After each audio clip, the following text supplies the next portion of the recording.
Bem, pessoal, a partir de agora nós vamos estudar aplicações das leis de Newton. Vou começar com uma curiosidade dentro do assunto com relação à acessibilidade. Vocês sabem que são construídas aquelas rampas para que pessoas com deficiência possam ter mais facilidade, de se locomover. Você sabia que aquelas rampas devem ter no máximo 5 graus?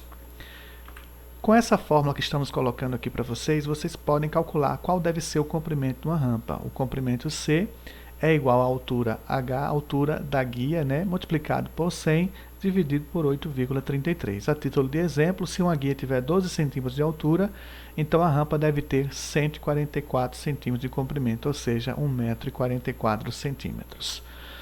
Bom, antes de darmos continuidade, é importante nós recordarmos os tipos e as fórmulas das forças que nós vimos até agora, Então, estão aí. Essas fórmulas vocês já conhecem muito bem, nós já vimos durante o assunto. Estou colocando aqui apenas para que nós possamos recordar um pouquinho, tá certo? Agora vamos adiante. É muito importante você perceber quais forças estão envolvidas na situação. Observe a situação aqui. O que é que nós temos? Nós temos um bloco apoiado numa superfície. Vocês conseguem imaginar quais são as forças que estão atuando sobre ele? Essa força, por exemplo, que força é essa? Logicamente, é a força peso, que é sempre uma força vertical para baixo. Nós temos também essa força aí, que é a força de contato com a superfície, que é a força normal. A força normal é sempre uma força perpendicular à superfície. Nesse caso aí, ela ficou vertical para cima. Mas ela não vai ser assim sempre necessariamente. Se nós inclinarmos o plano, por exemplo, observe que a força peso continua com a mesma direção, vertical para baixo. Mas a força normal acompanhou a inclinação do plano, porque a força normal tem que ser perpendicular à superfície, tá certo? Vamos fazer o seguinte, vamos voltar à situação anterior e vamos acrescentar algumas forças à questão. As duas forças peso e normal já estão aí devidamente representadas. Mas vamos imaginar que uma nova força seja aplicada aí. A força F, uma força horizontal para a direita.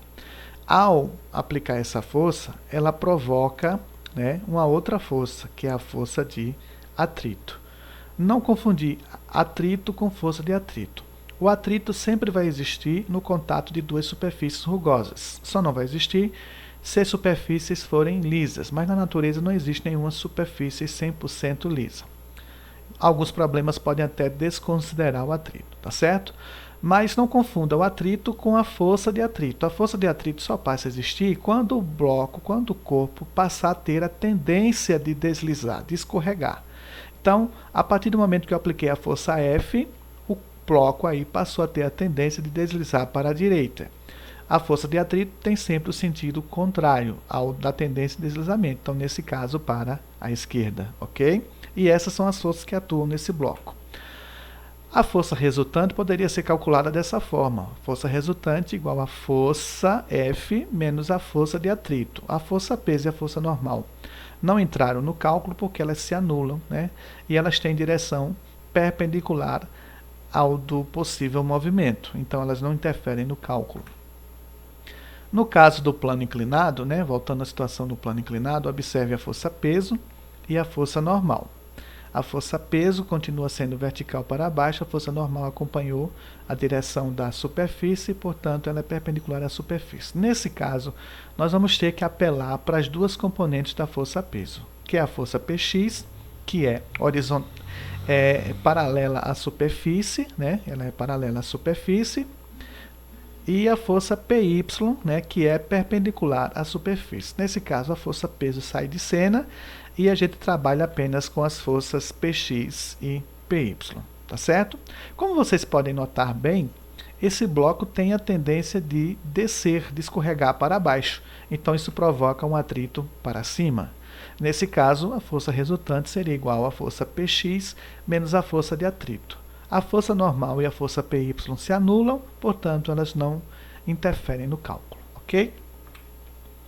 Agora vamos ver uma situação com mola. Lembrando que com a presença de uma mola, nós teremos a presença também da força elástica. Nessa situação aí, nós temos um bloco que está preso à mola. Então, nós podemos ter três situações.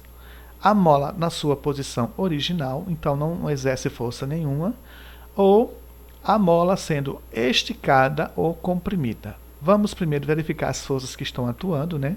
É claro que força peso e força normal estão aí, se anulando, mas estão presentes, né? Supondo que essa mola está sendo comprimida, a força elástica vai ter esse sentido aí, ó. Vai estar tentando empurrar o bloco para o lado direito se a mola estiver sendo comprimida. Se o bloco está com tendência de deslizamento para o lado direito, isso provoca um atrito no sentido contrário, portanto, no lado esquerdo. Sendo assim, a força resultante será igual à força elástica menos a força de atrito, ok? Agora, se por acaso nós tivemos a situação contrária, ou seja, a mola não está sendo comprimida, ela está sendo esticada. Então a tendência dela é puxar o bloco. Nesse caso, o bloco iria para o lado esquerdo. Sendo assim, a força de atrito tem um sentido contrário e seria para o lado direito. A fórmula da força resultante continua sendo a mesma, força resultante igual a força elástica menos força de atrito, ok? Agora vamos ver uma situação envolvendo a tração. Lembrando que a tração é a força exercida por meio de um cabo, de um fio, de uma corda ou qualquer corpo que tenha essas características, né? Pois bem, claro que a força-peso já está aí presente, como vocês devem imaginar. Como nós temos um fio ali segurando o bloco, então nós temos no fio a força de tração.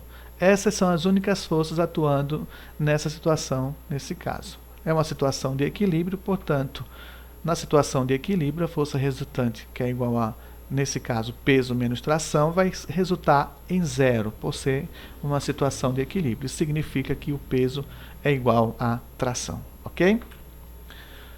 Agora nós vamos verificar algumas figuras que normalmente, quando alguns alunos veem essas figuras nos problemas, já se assustam. E por conta disso, acabam nem sequer tentando fazer a questão, achando que vai ser muito difícil, porque é uma riqueza de detalhes. Veja bem, essas figuras realmente têm muitos detalhes, mas nada do outro mundo, gente. É só ter calma, ter em mente o conhecimento das forças que nós estudamos e aí representar em cada objeto. Mas não se preocupem que nós não vamos resolver nenhum problema agora, um pouquinho mais adiante, quando nós nos aprofundarmos um pouco mais, tá certo? Pois bem, uma dica importante para vocês.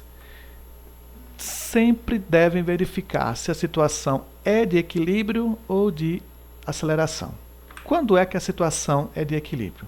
O equilíbrio ocorre das duas uma, ou quando o corpo está em repouso, ou quando ele está em movimento, mas um movimento retilíneo e uniforme.